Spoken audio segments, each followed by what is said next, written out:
Hey guys, so this video we're going to do a follow-up to the Delahiva passing video. In the previous video I showed the main 9 passes you use in the Delahiva guard. That's under my playlist, Comprehensive Guard Passes. In this one we're going to talk about the different ways the guy can control the Delahiva, which will dictate which passes you do.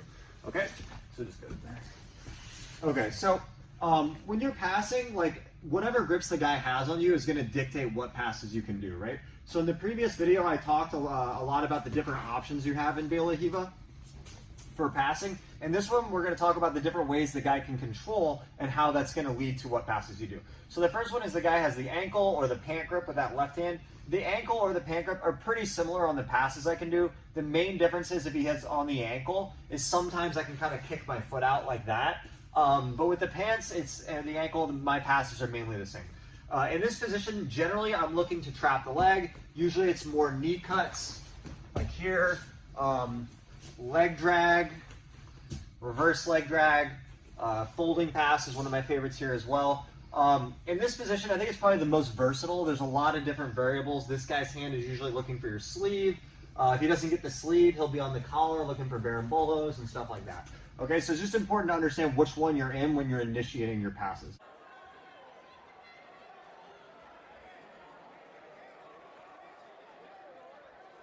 Okay, the next one is what I call like a leg hug Delahiva, or where he wraps your leg. So the guy's more tight like this. So one of the things that this changes is when the guy's wrapped like this, his body angle is a little bit more to the side, so it's harder to like leg drag, right? So in this situation, the leg drag's pretty difficult to pull this across because he's at such an angle, it usually just gets in the way of your body. Like a normal knee cut with like an underhook can be pretty tough here too because this gap is closed off, right? So I can't get in there. So generally with this, I'm thinking more like reverse leg drag where I pull this ankle up and pass to the right. I think a little bit more, sometimes a stack pass can be good here, like this. Also when I trap the leg here, if I want to do a knee cut, I usually do it more with a lapel, either the cross collar or the same side, and I'm thinking about coming through there in some way. Again, I'm not going to go super in-depth on the passes. I'll do separate videos on how to break down each of those individual positions. Right now I'm just giving you an overview of the position, okay? So another variation here, go back to leg hug with the lapel. Yeah, is a leg hug, but the guy's going to feed the lapel, right? So this is a pretty common one as well. Here, the reverse leg drag can be difficult because as I pull up, it'll usually catch the lapel. Also, the knee cut can be a bit tough, but the two main ones I'll do here is I'll try to get separation here by stepping my leg back and step my leg out. And now I'm a little more free to like club pass or go back to Toreandos. Also, if he has the position here, like this, right, I can also go in for a knee cut here, but I can't immediately finish. So I have to kind of go through more of a complicated process to break this grip. That.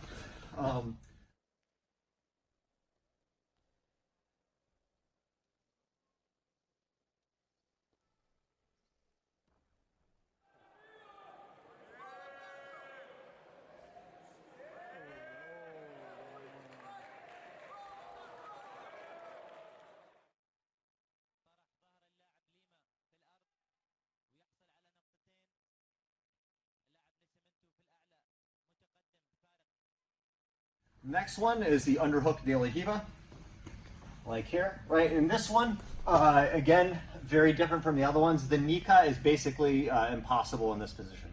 Okay, if I try to knee cut here, it's just gonna mess my knee up and often give him a ton of attacks to set up here, right? I'm gonna have Andy do a video coming up next on playing this position in general.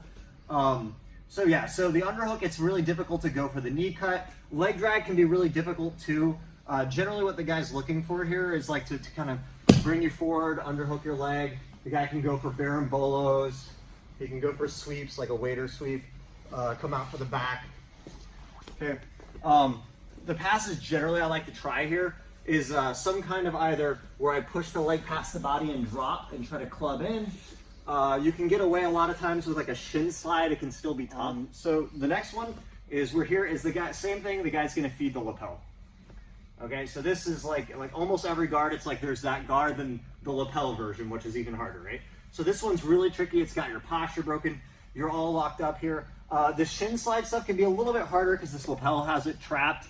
You have to worry about the guy doing stuff like the lapel plata, where he shoots up on the lapel and starts entangling you here.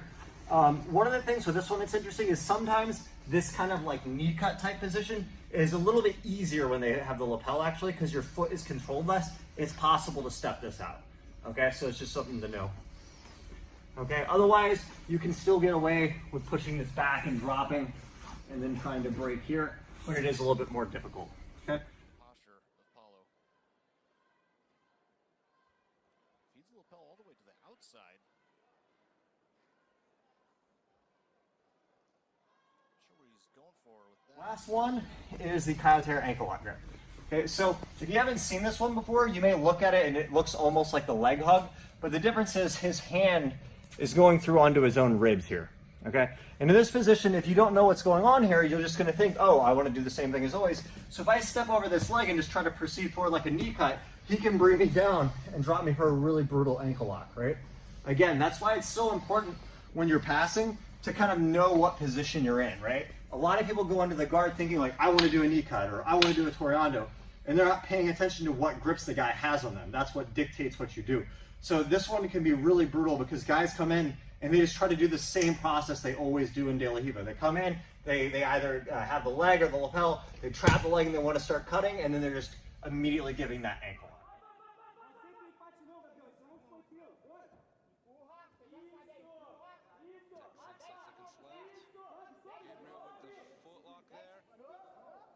All right, guys.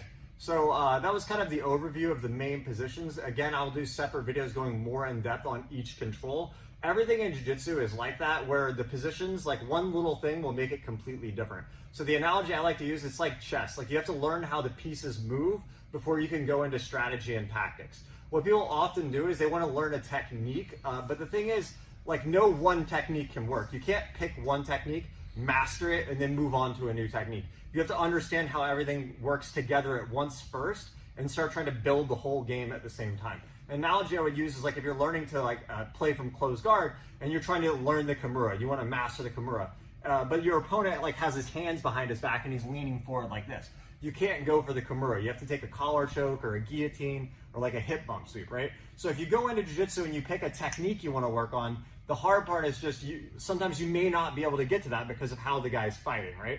So the idea with these videos is to give you an overview so you understand what the position is about and what you should be looking for. And then I'll do separate videos that go more in depth on the specific positions, okay? And then I'm going to be doing a video coming up here with Andy, who's won the Worlds, yes. Trained at Kaiotere, trains at Atos. You know, one of the cutting edge new guys coming up, so he's playing the underhook Delahiva position a lot. So I figured he's here training for the Europeans camp we did. So it'd be a great opportunity for you guys to learn some stuff. He also has a YouTube channel he just started. So there'll be some more stuff on there for the Kaiotere ankle lock stuff, as well as the underhook Delahiva. So if you want to see a more of an in-depth breakdown on the underhook Delahiva itself, we'll be doing that video soon. Also, guys, follow me on Instagram at Jon Thomas BJJ. A lot of techniques and stuff that have a lot of small details that are hard to get in these like big videos like this. So these big videos are more for like comprehensive stuff, but like the small little details with like how to grab the pants or things like that, you'll pick a lot of those up on my Instagram because I'm updating that daily. Okay, guys? As always, if you like the content, please like, share, subscribe. Thanks a lot.